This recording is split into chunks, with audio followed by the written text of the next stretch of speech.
नमस्ते friends, welcome to my channel.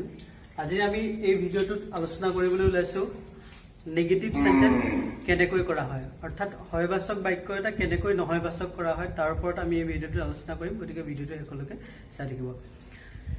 Negative বাক্য মানে নহয়বাচক হোৱা বাক্য এটাক আমি নহয় কৰিব লাগে। যেনে মই ভাত খালো, মই ভাত নাই খোৱা, তেওঁ আহিছিল, তেওঁ অহা নাই, আমি হোৱাটোক নোহোৱা কৰিব লাগে। গতিকে এই নেগেটিভ বাক্য শিকিবৰ কাৰণে প্ৰথমতে আমি অক্সিলাৰি ভাৰ্বখিনি চিনি পোৱাটো দৰকাৰ। গতিকে অক্সিলাৰি ভাৰ্বখিনিনো কি কি আমি এবাৰ চিনাকি হওঁ। অক্সিলাৰি ভাৰ্ব ইংৰাজীত 24টা আছে। এটা মই ইয়াত 24টা ইয়াত লিখি দেখাইছো।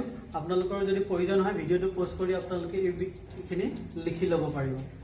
M, is, are, was, were, have, has, had, can, could, may, might, do, did, does, will, would, shall, should, used to, ought to, must, dare, need। এই 24টা হৈছে অক্সিলাৰি ভাৰ্ব। আমি যেতিয়া কোনো এটা বাক্যত এই অক্সিলাৰি ভাৰ্ববোৰ দেখো তেতিয়া আমি নেগেটিভ কৰিবৰ কাৰণে সেই অক্সিলাৰি ভাৰ্বটোৰ পাছত নট ব্যৱহাৰ কৰিলে হৈ যাব। অৰ্থাৎ অক্সিলাৰি ভাৰ্বটোৰ পাছত যদি আমি নট ব্যৱহাৰ কৰো তেতিয়া নেগেটিভ হৈ যায় বাক্যটো। গতিকে এই অক্সিলাৰি ভাৰ্বখিনি জনাটো খুব দৰকাৰ। আমি এতিয়া আলোচনা কৰিম নেগেটিভ সেন্টেন্স কেনেকৈ কৰে। উদাহৰণৰ সহায়ত ইয়াক বুজিবলৈ চেষ্টা কৰিম। হি ইজ এ টিচাৰ, তেওঁ এজন শিক্ষক। এতিয়া আমি তেওঁ এজন শিক্ষক নহয় বুলি ক'ব লাগে। আমি এতিয়া প্ৰথমতে চাম ইয়াত অক্সিলাৰি ভাৰ্ব আছে নে নাই। অক্সিলাৰি ভাৰ্ব আছে, ইজটো হ'ল অক্সিলাৰি ভাৰ্ব। গতিকে ইয়াৰ পাছত আমি নট ব্যৱহাৰ কৰিম। He is not, he is not. এই ইজৰ অক্সিলাৰি ভাৰ্বটোৰ পিছত নট ব্যৱহাৰ কৰি দিছো। Negative, he is not a teacher, তেওঁ টিচাৰ নহয়। প্ৰিয়া হেজ ফিনিশ্ড দ্য ৱৰ্ক, প্ৰিয়াই কামটো শেষ কৰিলে। ইয়াত এতিয়া প্ৰিয়াই কামটো শেষ কৰিলে বুলি কৈছে, প্ৰিয়াই কামটো শেষ কৰা নাই কৰিব লাগে। গতিকে আমি ইয়াত অক্সিলাৰি ভাৰ্ব আছে প্ৰথমতে চাম। ইয়াত আছে অক্সিলাৰি ভাৰ্বটো হেজ। গতিকে আমি হেজটো পাছত আমি নট ব্যৱহাৰ কৰিম। Priya has not finished the work, প্ৰিয়াই কামটো শেষ কৰা নাই। ঠিক তেনেদৰে আমি আৰু এটা উদাহৰণ চাম।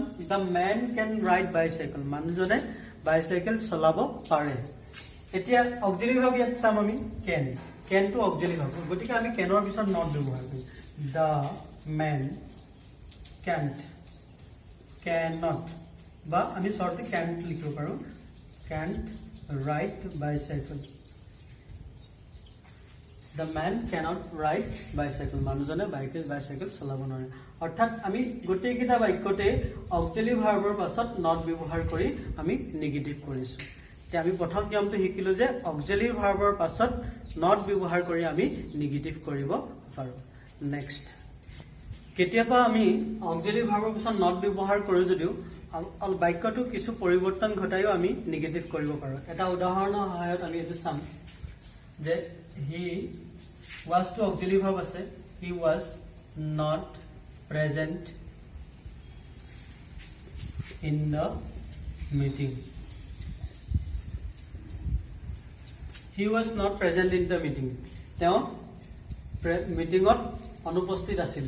আমি আকৌ ইয়াক নট ব্যৱহাৰ নকৰাকে আমি নেগেটিভ কৰিব পাৰো। কেনেদৰে কৰিব পাৰো চাম আমি। He was absent, he was absent in the meeting.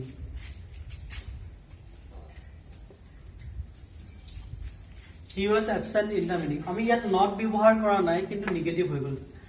He was present in the meeting, মিটিংখনত উপস্থিত আছিলে। He was not present in the meeting, তেওঁ মিটিংখনত উপস্থিত নাছিলে। কিন্তু আমি নট ব্যৱহাৰ নকৰাকৈও আমি কেতিয়াবা নেগেটিভ কৰিব পাৰো। He was absent in the meeting, তেওঁ মিটিংখনত এবচেণ্ট আছিলে, তাৰমানে ওপৰৰ বাক্যটি he was not present in the meeting. গতিকে আমি কেতিয়াবা নট ব্যৱহাৰ নকৰাকৈও এনেধৰণে আমি নেগেটিভ কৰিব পাৰো। এইটো বাক্যটোৰ ওপৰত নিৰ্ভৰ কৰি আমি পৰিৱৰ্তন কৰিব লাগে।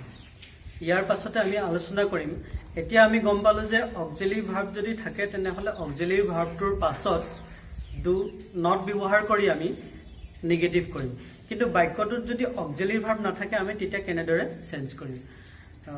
যদি বাক্যটোত অক্সিলাৰি ভাৰ্ব নাথাকে তেতিয়া আমি টেন্স অনুসৰি ডু ডিড আৰু ডাজৰ সহায় ল'ম ডু আৰু ডাজ ব্যৱহাৰ কৰা হয় প্ৰেজেন্ট টেন্সৰ ক্ষেত্ৰত ডিড ব্যৱহাৰ কৰা হয় পাষ্ট টেন্সৰ ক্ষেত্ৰত যদি বাক্যটোত অক্সিলাৰি ভাৰ্ব নাথাকে আমি এই তিনিটা ভাৰ্বৰ সহায় লৈ আমি বাক্যটো নেগেটিভ কৰিম আৰু ডু ডিড ডাজ ক'ত ব্যৱহাৰ কৰা হয় আমি কেনেকৈ নেগেটিভ কৰিব লাগিব আমি তিনিটা উদাহৰণ বেলেগ বেলেগ উদাহৰণৰ সহায়ত আমি ইয়াক বুজিবলৈ চেষ্টা কৰিম হি কেম হিয়াৰ কেম টু কামৰ পাষ্ট ফৰ্ম গতিকে কেম বুলি কোৱাৰ লগে লগে ই পাষ্ট টেন্সৰ কথা বুজালে গতিকে পাষ্ট টেন্স হ'লে মানে আমি ডিডৰ সহায় ল'ব লাগে পাষ্ট টেন্স সহায় হ'লে আমি ডিডৰ সহায় ল'ব লাগে আৰু প্ৰেজেন্ট টেন্সত ডু আৰু ডাজৰ সহায় ল'ব লাগে প্ৰেজেন্ট টেন্সৰ ক্ষেত্ৰত ডু আৰু ডাজৰ সহায় যিহেতু বাক্যটো পাষ্ট টেন্সত আছে গতিকে আমি ডিডৰ সহায় লৈ এতিয়া আমি নিগেটিভ কৰিম যেতিয়া আমি ডিডটো ক'ত বহাম ছাবজেক্টটো আমি বাছি ল'ব লাগে ছাবজেক্টটোৰ ঠিক পাছতে আমি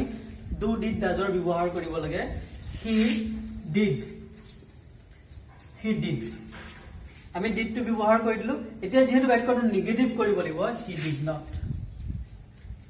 এই অক্সিলাৰি ভাৰ্বটো ডিডৰ সহায় লৈছো মানে ডিডৰ সহায় লৈ আমি নন নিগেটিভ কৰিলো হি ডিড নট কাম হিয়াৰ বুলি কোৱাৰ লগে লগে পাষ্ট ফৰ্ম হৈ গ'ল ডু ডিড অৰ্থাৎ ডু পাষ্ট ফৰ্ম ডিড যেহেতু ডিডটো পাষ্ট ফৰ্মৰ গুচি আহিলে গতিকে আমি ইয়াক আকৌ পাষ্ট ফৰ্মত লিখাৰ প্ৰয়োজন নাই ই প্ৰেজেন্ট ফৰ্মলৈ গুচি আহিব অৰ্থাৎ মূল ভাৰ্বটো যদি পাষ্ট ফৰ্মত থাকে আমি ডিডৰ সহায় লৈ যদি আমি নিগেটিভ কৰোঁ তেনেহ'লে সেই মূল ভাৰ্বটো প্ৰেজেন্ট ফৰ্মলৈ গুচি আহিব গতিকে আমি ইয়াত কাম লিখিম হি ডিড নট কাম হিয়াৰ তেওঁ ইয়ালৈ অহা নাছিল ঠিক তেনেদৰে আমি এটা প্ৰেজেন্ট টেন্সৰ বাক্য চাম এতিয়া ৰাজ কমপ্লিটছ দ্য ৱৰ্ক ৰাজে কামটো শেষ কৰিলে যিহেতু বাক্যটো থাৰ্ড পাৰ্চন সিঙ্গুলাৰ নাম্বাৰৰ সাবজেক্টেৰে আৰম্ভ হৈছে গতিকে এই ভাৰ্বটোৰ লগত এছ এটা যোগ হৈ আছে এই এছটো যোগ হৈ আছে গতিকে যদি সাবজেক্টটো থাৰ্ড পাৰ্চন সিঙ্গুলাৰ নাম্বাৰ থাকে আৰু ভাৰ্বৰ লগত এছ বা ইএছ যোগ হৈ থাকে তেতিয়া আমি ডাজৰ সহায় লৈ নিগেটিভ কৰিম আকৌ এবাৰ কৈ দিছো মই যদি বাক্যটোৰ সাবজেক্টটো যদি থাৰ্ড পাৰ্চন সিঙ্গুলাৰ নাম্বাৰ হয়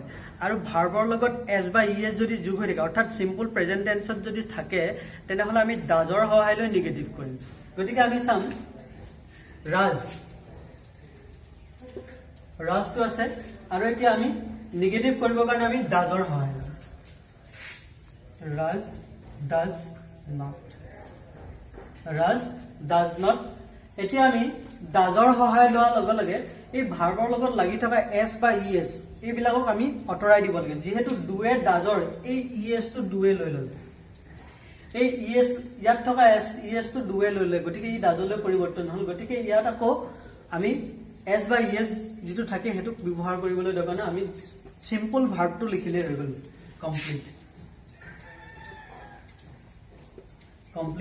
দ্য ৱৰ্ক মই আকৌ এবাৰ কৈ দিছো যদি প্ৰেজেন্ট টেন্সৰ ক্ষেত্ৰত সাবজেক্টটো থাৰ্ড পাৰ্চন সিঙ্গুলাৰ নাম্বাৰে আৰম্ভ হৈ থাকে তেতিয়া আমি নিগেটিভ কৰিবৰ কাৰণে ডাজৰ সহায় ল'ম আৰু যেতিয়া আমি ডাজৰ সহায় লৈ আমি নিগেটিভ কৰিম এয়া ডাজৰ সহায় লৈ নিগেটিভ কৰা হৈছে ডাজৰ সহায় লৈ আমি যেতিয়া নিগেটিভ কৰিম তেতিয়া ভাৰ্বৰ লগত লাগি থকা এছ বা যিটো ইএছ সেইটোক আমি বাক্যটোৰ মেইন ভাৰ্বৰ পৰা আমি উঠাই দিব লাগে যিহেতু সেই ডাজটো অক্সিলাৰি ভাৰ্বটোৱে লৈ ল'লে অৰ্থাৎ ডাজে ডুৱে লৈ ল'লে গতিকে আমি বাকীডোখৰত যেনেদৰে থাকে আমি তেনেদৰে কৰিলে হ'ল এবাৰ আমি ডুৰ সহায় আমি ক'ত ল'ম তাৰ বিষয়ে ক'ম যেতিয়া বাক্যটোৰ সাবজেক্টটো যেতিয়া ফাৰ্ষ্ট পাৰ্চন ছেকেণ্ড পাৰ্চন আৰু প্লুৰেল নাম্বাৰ হয় ফাৰ্ষ্ট পাৰ্চন মানে আই উই ছেকেণ্ড পাৰ্চন মানে ইউ আৰু থাৰ্ড পাৰ্চন প্লুৰেল নাম্বাৰৰ যদি সাবজেক্ট হয় তেনেহ'লে আমি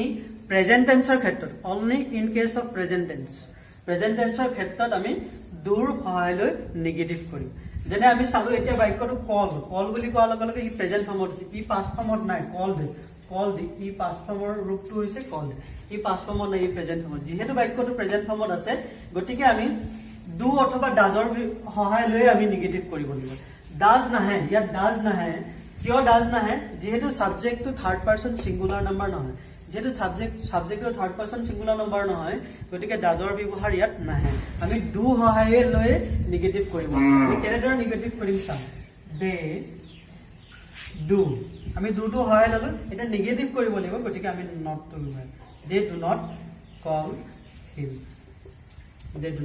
কলেজখিনি।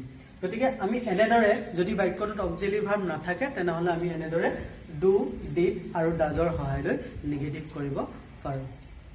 যদি ভিডিঅ'টো ভাল লাগিলে আপোনালোকৰ ছাত্ৰ ছাত্ৰীসকলক চাবলৈ অনুপ্ৰাণিত কৰিব বুলি আশা থাকিলে। ধন্যবাদ।